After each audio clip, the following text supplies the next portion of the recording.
Hello students, this is Akash Kumar class में आपका स्वागत है।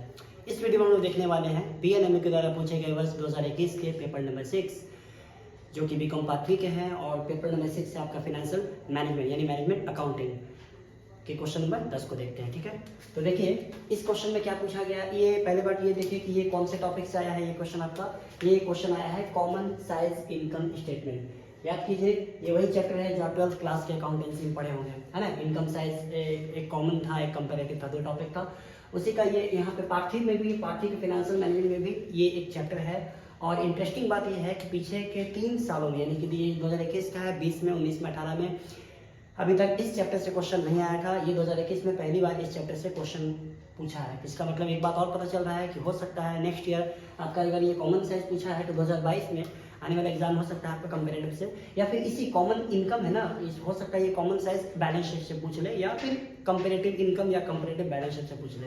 ठीक है, ये एक नया ट्रेंड है, मतलब एक दिखा गया है कि बीएनएमयू एक नए चैप्टर से क्वेश्चन पूछा है। एक्चुअली नया चैप्टर नहीं, आपके बुक का ही चैप्टर था, लेकिन पीछे कई सालों से उसने पूछा नहीं था। ठीक है, आइए पहले देखते हैं इसको। अच्छा, पहले चैप्टर के बारे में जान लीजिए। Common size income statement, common size होता क्या है। इसमें 2 पार्ट होता है। ये कंपनी के द्वारा बनाया जाता है, किस लिए, प्रेजेंटेशन के लिए, कह सकते हैं टूल्स फॉर फाइनेंशियल एनालिसिस। ठीक है, मतलब हम जब जो फाइनेंशियल अकाउंटेंट होते हैं वो जो रिपोर्ट बनाते हैं, जो भी ट्रेडिंग, पीएल, बैलेंस शीट और भी कैश फ्लो, फंड फ्लो, जितने भी रिपोर्ट बनाते हैं, उन सभी रिपोर्ट को हम और भी ज़्यादा एनालिसिस करने के लिए, कंपेयर करने के लिए, उसको रिप्रेजेंट करने के लिए, या फिर जो इंटरेस्टेड पार्टीज़ हैं, जो इंटरनल एक्सटर्नल इंटरेस्टेड पार्टीज़ हैं, उन सबको डाटा का मैंने क्या बोले, डाटा को अच्छे से समझाने के लिए वो कई सारे टूल्स बनाते हैं, जिसमें से ये common size, comparative, cash flow, fund flow, ratio analysis, trend analysis, ये सारा कुछ इसमें क्या होता है, कवर होता है। ठीक है, तो उनमें से एक टॉपिक है, मतलब आप कह सकते हैं ये टूल्स है। ठीक है, फाइनेंशियल स्टेटमेंट को प्रेजेंट करने का एक क्या है, एक टूल्स है। इसके थ्रू मतलब फाइनेंशियल जो मैनेजर होते हैं या फिर जो अकाउंटेंट होते हैं वो दिखाना चाहते हैं कंपनी का क्या ट्रेंड है या कंपनी का क्या रिपोर्ट वगैरह है। ठीक है, तो उसमें ये कॉमन साइज है। और एक कंपैरेटिव होता है। कंपैरेटिव में क्या होता है, कंपैरेटिव हम किन्हीं 2 वर्षों को कंपेयर करते हैं। जैसे पिछले साल अगर सेल 1 लाख था और इस साल से अगर 1.5 लाख हो गया, तो यहाँ क्या हुआ, 50% का क्या दिखा गया, देखा गया, इंप्रूवमेंट दिखा गया या इंक्रीजमेंट देखा गया। ठीक है, ये कंपैरेटिव नहीं, ये कॉमन साइज है। इसमें क्या होता है, इसमें हम जो भी डाटा है, ये जो भी आप देख रहे हैं, एक्सपेंस है, इनकम है, इन सबको हम सेल से कंपेयर करते हैं कि अगर सेल मेरा अगर 1 लाख है, ठीक है, और अगर उसका मैंने जैसे कोई एक्सपेंस उठाइए, जैसे मान लीजिए आप डायरेक्ट एक्सपेंस उठाते हैं, अगर ये 10,000 है तो देखा जाता है कि ये 10% सेल का, मतलब यहाँ परसेंटेज देखा जाता है कि सेल का कितना क्या परसेंट है। तो बस ये बहुत इजी से चैप्टर है। अब इसमें कोई भी ज़्यादा मतलब बहुत ज़्यादा ट्विस्ट नहीं है, बहुत ज़्यादा कैलकुलेशन नहीं है। बस इसमें आपको एक फॉर्मेट याद रखना होता है। इसका फॉर्मेट क्या है, बस उसको प्लस माइनस करके और थोड़ा सा यहाँ परसेंटेज निकालना होता है। ठीक है, बहुत ज़्यादा टफ चैप्टर नहीं है। बाकी के जैसे फंड फ्लो था, कैश फ्लो था, ठीक है, कहीं ना कहीं थोड़ा बहुत रेशियो एनालिसिस भी है।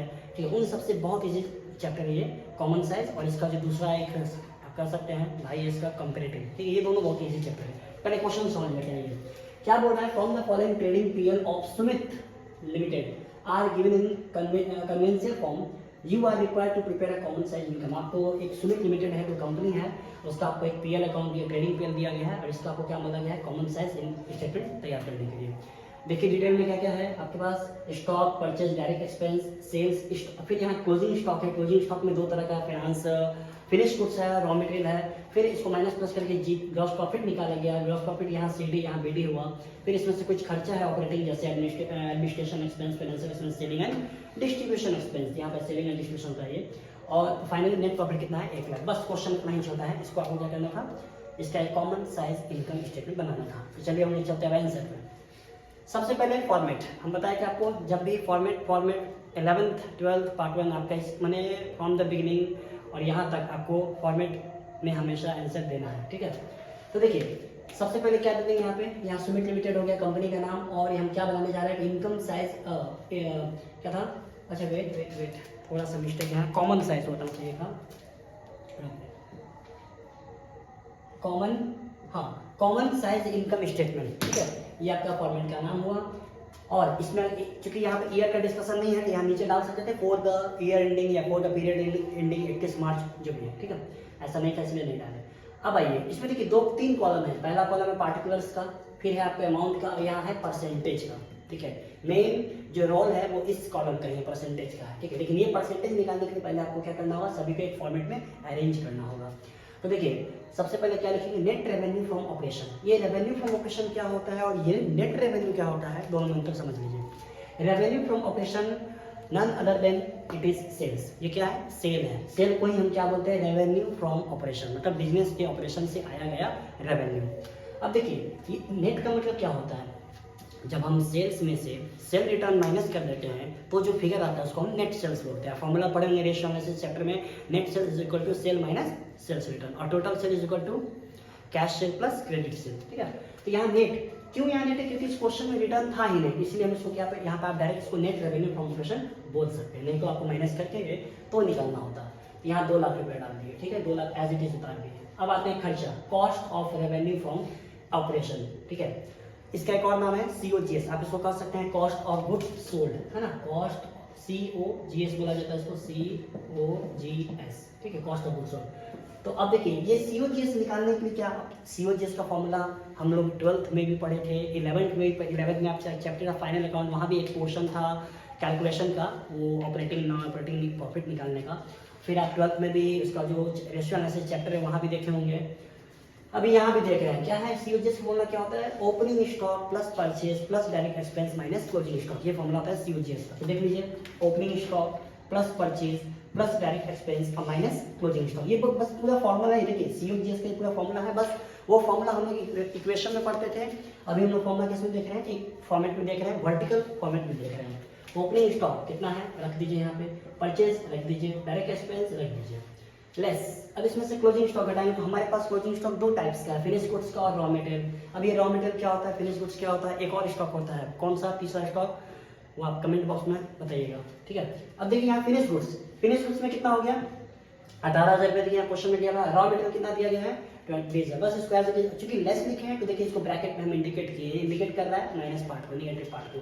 अब इन सबको जोड़ करके जब घटाइएगा तो फाइनल फिगर कितना है 83,000। अब देख लीजिए 2 लाख का आपका क्या था, रेवेन्यू फ्रॉम ऑपरेशन था, उसमें से 83,000 आपका जब ऑपरेटिंग एक्सपेंस घट जाता है तो रिजल्ट फिगर क्या आता है, ग्रॉस प्रॉफिट। इसको हम क्या बोलते हैं, ग्रॉस प्रॉफिट 1,17,000। देखिए यहाँ भी दिख रहा है ग्रॉस प्रॉफिट 1,17,000, ठीक है, सही जा रहे हैं हम लोग। अभी इस लाइन पे चर्चा हम नहीं किए, पहले इसको जब पहले इसको तैयार कीजिए, फिर परसेंटेज निकालना बहुत ईजी है, बस उसको बैठा लेना होता है। अब बात करते हैं किसकी, ऑपरेटिंग एक्सपेंस की। ऑपरेटिंग एक्सपेंस किसे कहते हैं, बिजनेस के ऑपरेशंस को या फिर बिजनेस को चलाने के लिए हम जो एक्सपेंस करते हैं उसको हम बोलते हैं ऑपरेटिंग एक्सपेंस। ऑपरेटिंग एक्सपेंस का आपको अच्छा मतलब तब समझ में आएगा जब आप नॉन ऑपरेटिंग को समझेंगे। नॉन ऑपरेटिंग मतलब बिजनेस के ऑपरेशन से वो खर्चा नहीं आया, वो खर्चा क्यों हुआ या फिर वो लॉसेस क्यों हुआ, ड्यू टू अननेसेसरी, अनवांटेड या अनएक्सपेक्टेड इवेंट के कारण। जैसे मान फैक्ट्री में आग लग गया, जिस वजह से आपका स्टॉक जल गया, ये आपका लॉस हुआ, लेकिन इस लॉस को हम क्या बोलेंगे, नॉन ऑपरेटिंग बोलेंगे, ठीक है। फिर मान लीजिए कि जैसे हाँ आप फर्नीचर बेचे, मान लीजिए आपके पास कोई पुराना फर्नीचर था, उसको आप बेच दिए, वहाँ से आपको लॉस लग गया। बुक वैल्यू मान लीजिए तो 10,000 था और 8,000 में बेचे, 2,000 का लॉस लग गया। ये भी आपके बिजनेस के ऑपरेशन से नहीं आ रहा है, इसीलिए इन सभी एक्सपेंस को नॉन ऑपरेटिंग बोलेंगे। तो ऑपरेटिंग कौन हो गया, जो ये सब नहीं है ना, यानी जो नॉर्मल खर्चा है, जो बिजनेस के को कैरी करने के लिए अनिवार्य है, जो जरूरी है, जिसके बिना बिजनेस अच्छे से नहीं चल सकता। तो देखिए इसमें ये जो तीनों खर्चा देख रहे हैं आप, administration, financial, selling, distribution. Administration expense कौन होता है, बिजनेस को चलाने में जो क्या बोले एडमिनिस्ट्रेशन मतलब लिखा जोखा, ठीक है, बुक्स मेंटेनेंस, अकाउंट्स, इन सब चीज़ों में खर्चा उसको बोलते हैं एडमिनिस्ट्रेशन, ठीक है। फाइनेंशियल कौन हो गया, फाइनेंशियल यानी कि फाइनेंस, बिजनेस को फाइनेंस यानी बिजनेस के लिए जो पैसा आता है, बिजनेस को चलाने के लिए हम पैसा कहाँ से लाते हैं, 2 जगह से होता है, डेट इक्विटी होता है, एक रिटेन अर्निंग होता है, ठीक है, और भी कुछ छोटे मोटे फंड्स होते हैं, जहाँ वो सब कहाँ से मिलता है, तो उसका एक पार्ट पड़ेंगे, फाइनेंशियल मार्केट होता है, जहाँ से हम लोग वहाँ भी एक पार्ट हो जाता है, money market, capital market, secondary market, primary, ये सब फाइनेंस का पार्ट है। तो वही से फाइनेंस को, चाहे लॉन्ग टर्म फाइनेंस हो, मीडियम टर्म फाइनेंस हो, शॉर्ट टर्म फाइनेंस हो, किसी भी फाइनेंस को लाने के लिए उसका खर्चा लगता है, एक्सपेंस लगता है, ठीक है। तो वो फाइनेंशियल एक्सपेंस हो गया। सेलिंग एंड डिस्ट्रीब्यूशन कौन हो गया, माल को बेचने में, ये जो सेल कर रहे हैं 2 लाख, इस 2 लाख के माल को बेचने में जो खर्च लगता है उसको हम बोलते हैं सेलिंग एंड डिस्ट्रीब्यूशन, जिसमें आपको एडवर्टाइजमेंट वगैरह सब आ जाता है। तो ये सारे को जोड़ लिए, यहाँ पे टोटल ऑपरेटिंग एक्सपेंस आ गया कितना, 17,000। अब क्या करेंगे, दोनों को माइनस कर देंगे। अब ग्रॉस प्रॉफिट में से हम जब टोटल ऑपरेटिंग घटाएंगे, क्योंकि नॉन ऑपरेटिंग नहीं है क्वेश्चन में, इस पूरे क्वेश्चन में नॉन ऑपरेटिंग एक्सपेंस है ही नहीं, ना ही आपका नॉन ऑपरेटिंग इनकम है, ना नॉन ऑपरेटिंग एक्सपेंस है। तो फाइनली जब सब कटा दिए तो क्या आ गया मेरे पास, ये हमारा फाइनल आंसर क्या आ गया, नेट प्रॉफिट आ गया ड्यूरिंग ईयर कितना, 1 लाख रुपये आ गया नेट प्रॉफिट। ठीक है, तो फाइनली आपका ये फॉर्मेट हो गया तैयार। अब करना क्या है, बगल में आपको परसेंट लगा देना है, परसेंट विद सेल्स। हमेशा याद रखिएगा, हमेशा हम नेट रेवेन्यू फ्रॉम ऑपरेशन जाएगा उसको हम क्या मानेंगे, 100% मानेंगे। ये 100 हो गया, तो फिर ये कितना होगा, आप इसको 83,000 को आप किससे कंपेयर करेंगे, 2 लाख से कंपेयर, यानी सेल से कंपेयर करेंगे। तो 83 2 लाख का कितना परसेंट है, तो कितना 41.50% है। अब ये निकाल देखिए, यहाँ पे वर्किंग नोट डाले हम, है ना 1।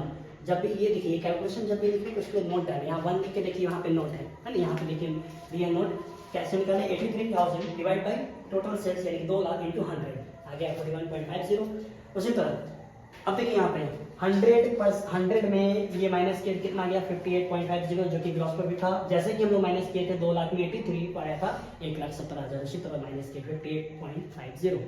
अब यहाँ पर फिर एक है कितना 2.50, 0.50 और 5.50 तीनों के लिए देखिए वर्किंग नोट है, नंबर 2, नंबर 3, नंबर 4। यहाँ पे देखिए डिटेल में है नंबर 2 5,000, ये वाला 5,000 ना, इस 5,000 को इस 2 लाख से डिवाइड किए, 1,000 को इस 2 लाख से डिवाइड किए और 11,000 को इस 2 लाख से डिवाइड, तीनों को देखिए डिवाइड किए है ना, यहाँ तो फाइनली आपका कितना परसेंटेज यहाँ पे दिख रहा है। और हाँ एक यहाँ पे दिख रहा है, ठीक है, ये चारों वर्किंग नोट नंबर 1 2 3 4। अब फाइनली यहाँ टोटल को जोड़ेंगे तो कितना आएगा 8.50 8.5। अब देखिए आपका 58 जैसे कि देखिए, जैसे ग्रॉस प्रॉफिट में ऑपरेटिंग एक्सपेंस घटाए थे तो नेट प्रॉफिट आ गया था 1 लाख, इसी तरह से यहाँ पे इसका परसेंटेज यानी 58.50 को जब आप माइनस करेंगे 8.50 टोटल एक्सपेंस, तो फाइनली कितना आ जाएगा आपका, फाइनली नेट प्रॉफिट यहाँ कितना दिख रहा है 50%। आप सीधा सीधी देख लीजिए, सेल 2 लाख का है और प्रॉफिट कितना 1 लाख का है।